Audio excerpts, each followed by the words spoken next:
अस्सलाम वालेकुम। प्यार से बढ़कर नहीं दुनिया में कोई रोशनी, प्यार से बढ़कर नहीं दुनिया में कोई रोशनी, पी गए ये रोशनी तो आईना हो जाओगे। गुफ्तगू मीठी करो हर एक से झुककर मिलो, गुफ्तगू मीठी करो हर एक से झुककर मिलो, दुश्मनों के वास्ते तुम दिलरुबा हो जाओगे। ये सीख मेरा इस्लाम, ये सीख मुझे मेरा दीन, ये सीख मुझे मेरी इंसानियत देती है कि आपका अखलाक, आपकी मिठास, आपका एक तरह का रहने का जो स्टाइल है वो दूसरों को किस तरह मुतासिर करता है। अभी एक फिल्म आ रही है, उसका नाम है हम दो और हमारे 12। उसमें मुसलमानों को बहुत गलत तरीके से रिप्रेजेंट करा गया और दिखाया गया है कि मुसलमान जो है सिर्फ वाकई बच्चा पैदा करने की मशीन है। कमाल की बात यह है कि ये लोग हमारे ऊपर ऐसी खतरनाक, इतनी बेहुदा फिल्में बनाते हैं और हम वो तमाम लोग जो इस समाज में रहते हैं, इंडियन कल्चर में रहते हैं, हमारे खिलाफ लगातार ये भगवा चिंटू नफरत की खेती करते हैं और उल्टे सीधे टाइटल बना के फिल्म को रिलीज करते हैं। लेकिन उफ है हमारी बेगैरती पे कि हमारा ज़मीर नहीं जागता। हम लोग आराम से जाते हैं, देखते हैं, रिव्यू देखते हैं, कहते हैं हाँ इनने गलत बनाया, कुछ लोग कहते हैं हाँ हो सकता है सही बनाया हो। आप ये देखिए कि ये जो फिल्म बनाई गई है हम दो हमारे 12, इसमें दिखाया गया है कि मुसलमान किस तरह बच्चे पैदा करते हैं और किस तरह बच्चे पैदा करने की लाइन लगाते हैं। इसमें बाकायदा कुरान शरीफ की आयतों को तोड़ मरोड़ कर पेश करा गया है। एक फर्जी मुल्ला बनाया गया है जो सूरह बकर की आयतों को उल्टे सीधे तरीके से बता रहा है, बयान कर रहा है। सवाल ये उठता है, चलिए आम मुसलमान तो आम मुसलमान, उसे कोई ज़्यादा नॉलेज नहीं है। आम मुसलमान तो खाली मुसलमान रह गया, मुसल्ले ईमान नहीं रहा। उसको नहीं पता नमाज क्या है, उसको नहीं पता दीन क्या है, उसको नहीं पता हराम क्या है, उसको नहीं पता हलाल क्या है। क्योंकि अगर आम मुसलमान सच में मुसल्ले ईमान होता तो उसको पता होता कि दीन क्या है और दीन क्या सिखाता है, दीन की तालीम क्या है। और जिस तरह ये फिल्में बना रहे हैं, अल्लाह ताला को गालियाँ दे रहे हैं, आयतों को तोड़ मरोड़ कर पेश कर रहे हैं, तो हर मुसलमान का खून खोलता, उसका ईमान जागता कि कुरान शरीफ की इतनी बेहुरमती, वो भी फिल्म के अंदर। चलिए मैंने माना हिंदुस्तान के आम मुसलमानों का ज़मीर मर गया है, मुर्दा हो गया, डर गए हैं, चलती फिरती लाशें बन गए हैं। लेकिन मेरे हिंदुस्तान में अल्हम्दुलिल्लाह बहुत सारे मदारिस हैं, बहुत सारे इस्लामिक इंस्टीट्यूशन हैं, बहुत सारे ऑर्गेनाइजेशन हैं, बहुत बड़े बड़े इदारे हैं मुसलमानों के, बड़ी बड़ी मसाजिद हैं जहाँ के बड़े बड़े नामचीन मुसलमान हैं जो इमामत कर रहे हैं। क्या उनको भी नज़र नहीं आया कि इस फिल्म में किस तरह मुसलमानों के खिलाफ, कुरान शरीफ के खिलाफ बेहुरमती करी गई है? सूरह बकर की आयत को कितनी गंदगी से बताया गया। मौलवी आराम से खड़ा हुआ कह रहा है कि मुसलमानों, तुम्हारी बीवियां तुम्हारे लिए खेतियां होती हैं, तुम किसी भी तरह जाके इनको जोतो, इनको किसी भी हालत में इनके साथ काम करो। मतलब वो ऐसी बात जो शायद मैं बीइंग ए लेडी नहीं बता पा रही हूँ। और हमारे लिए बहुत बदनसीबी की बात है, जिस शाहरुख खान, जिस सलमान खान, जिस आमिर खान को लेके मुसलमान अपने गुर्दे छीलते हैं और मरे जाते हैं, इनके पीछे वारे सदके रहते हैं। हाय हाय हमारे खान ब्रादर ने पूरी फिल्म इंडस्ट्री पर कब्जा कर रखा है, हाय हाय हमारे तीन खान ही काफ़ी हैं इन तमाम लोगों को धपरदुस करने के लिए। ये तमाम खान बिरादर मुंह में दही चिपका कर बैठे, वो नहीं कह रहे कि ये फिल्म जो है वो इस्लामिक फोबिया की निशानी। और इन फिल्मों से क्या होगा? इस तरह की फिल्म से समाज के अंदर एक गंदगी फैलेगी, एक नफरत, एक आक्रोश फैलेगा।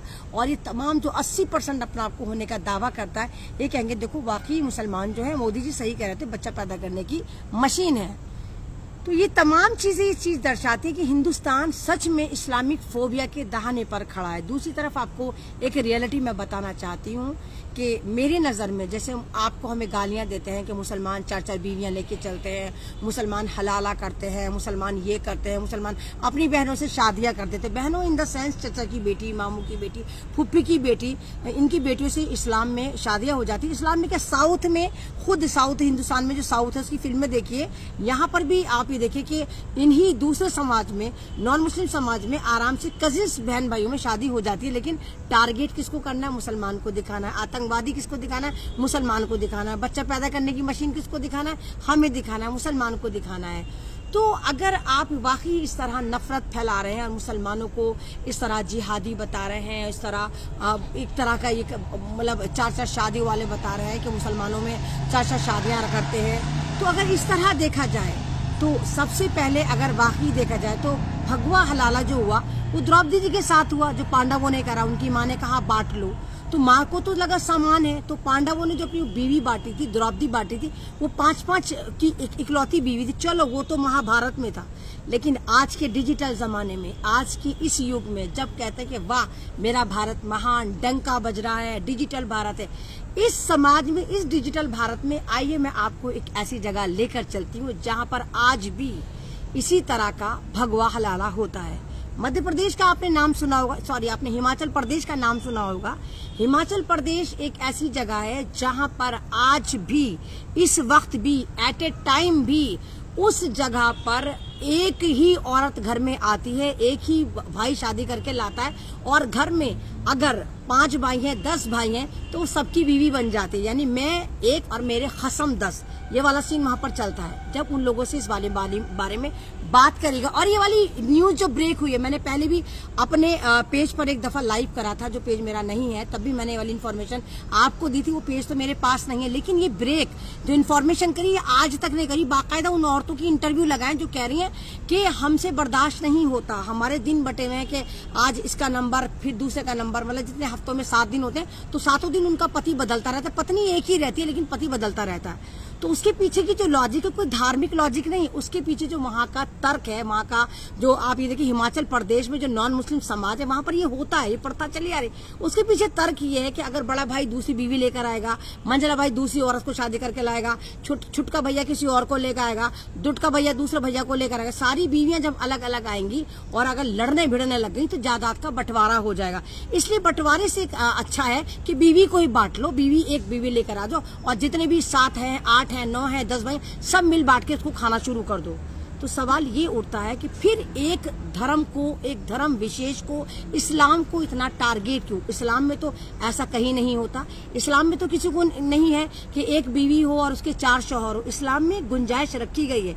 आप ये देखिए, जब एक आदमी है और 10 उसके हस्बैंड है, 10 खसम है, तो उसको कैसे पता चलता होगा ये वाला बच्चा छुटके भैया का है कि मंझले पति का है कि बिचले पति का है? तो ये तमाम चीजें इस चीज को दर्शाती है कि भारत का समाज ना मालूम किस दिशा में जा रहा है, और आप तमाम लोग बिल्कुल खामोश हैं। तमाम माशाल्लाह अल्हम्दुलिल्लाह दारुल उलूम देवबंद है, हमारा नदवा है, हमारा एक तरह का इस्लाम मदरसा है जो आजमगढ़ में है, उसके बाद बड़े बड़े मौलाना हैं, बड़े बड़े मुहद्दिस हैं। उन लोगों को इस फिल्म के ऊपर ऑब्जेक्शन उठाना चाहिए और कहना चाहिए कि आपने कुरान शरीफ की आयतों को इसमें तोड़ मरोड़ कर गलत तरीके से पेश क्यों करा, और क्यों यहाँ पर दिखाया कि हम 2 और हमारे 12। बाकायदा बुरखे वाली औरतें दिखाई गई हैं, हदीसों का उल्टा सीधा उसमें यूज करा गया है, मुसलमानों के खिलाफ नफरत दिखाई गई है। लेकिन मुसलमान, मुझे समझ में नहीं आ रहा कि हिंदुस्तान का मुसलमान इतना बेहिस क्यों होता जा रहा है। कौन सी वो हिकमत अमली है जिसके लिए आप चुपचाप बैठे हुए? जब मैं ऐमन रिजवी एक महिला होकर आवाज उठा सकती हूँ, जब मैं ऐमन रिजवी नहीं डरती किसी से सिवाय अपने अल्लाह की, तो आपको किस बात का डर है? ज्यादा से ज्यादा क्या होगा? मार दिए जाएंगे। हक के राह में अगर आप मार भी जा रहे हैं तो वो 70,000 सालों से ज्यादा बेहतर है आपकी एक दिन की वो जिंदगी जब आप हक के ऊपर लड़ते हुए मर जाएं।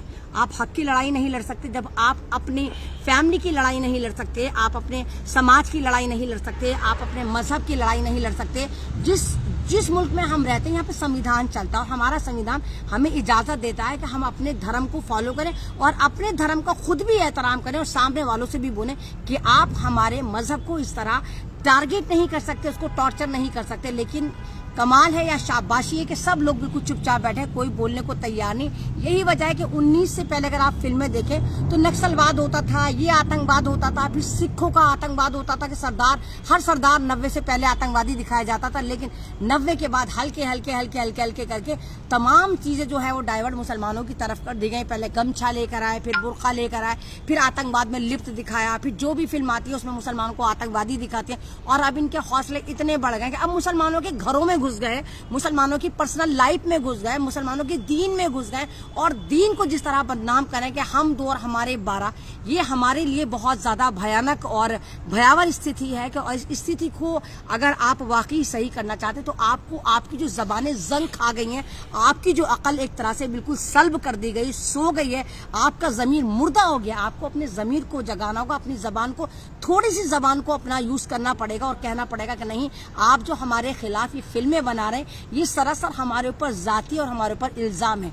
एक आध केस कभी रहा होगा, हम 2 और हमारे 12, लेकिन आप पूरे समाज को इस तरह रिप्रेजेंट नहीं कर सकते कि हिंदुस्तान का 30-40 करोड़ मुसलमान को ये दिखाना कि ये 2 और इनके 12, ये हमारी बहुत ज्यादा बेइज्जती है और हमारे मुंह पर जन्नाटेदार तमाचा है कि हम जो इंसान है, हम कुत्ता बिल्ली नहीं है, हम इंसान है और हिंदुस्तान के अल्हम्दुलिल्लाह एक रेपुटेटेड यहाँ के सिटीजन है और हम भी चाहते हैं कि हमें इज्जत दे और समाज भी इज्जत दे और ये फिल्म इंडस्ट्री भी हमें इज्जत दे जो हमारे ऊपर लगातार बैक टू बैक उल्टी सीधे फिल्में बना रहा है, लेकिन लोग जागने को तैयार नहीं। तो आप तमाम लोगों से मेरी यही इल्तिजा है, मैं अमन रिजवी जो एक एक्टिविस्ट भी हूँ और लगातार आपके मुद्दों पर आपसे बात करती हूँ और इतनी दुश्मनियों के बाद बात करती हूँ, तो मैं ये चाहती हूँ कि आप तमाम लोग भी हक के साथ खड़े हों, सच के साथ खड़े हों, संविधान के साथ खड़े हों, देश के साथ खड़े हों। खुदारा कोई भी अगर इस तरह की फिल्में आती हैं, इस तरह का कोई जुल्म होता है तो उसके खिलाफ लिखना सीखिए। इस फिल्म को जिसने भी बनाया है, आप तमाम लोग उस पर कंप्लेन करें, FIR करें, इस फिल्म को रिलीज मत होने दें, डायरेक्टर के खिलाफ कार्रवाई करें, उन पिक्चर हॉल के खिलाफ कार्रवाई करें अगर ये वहां पर रिलीज होती है। अगर आपने अपना थोड़ा सा जमीर जगा लिया और आप बाकी जिंदा कौम में शुमार होने लगे तो आप यकीन करिए कि ये फिल्म हिंदुस्तान की आखिरी फिल्म होगी जो मुसलमानों के खिलाफ नफरत का जहर उगल रही होगी। लाइव अच्छा लगता है, इसको आगे शेयर करें। इंशाल्लाह ताला अगर जिंदगी रही तो आपके सामने इसी तरह कोई फिर ऐसा टॉपिक जो समाज को एक सीख दे उसको लेकर हाजिर होंगी। तब तक के लिए अल्लाह हाफिज।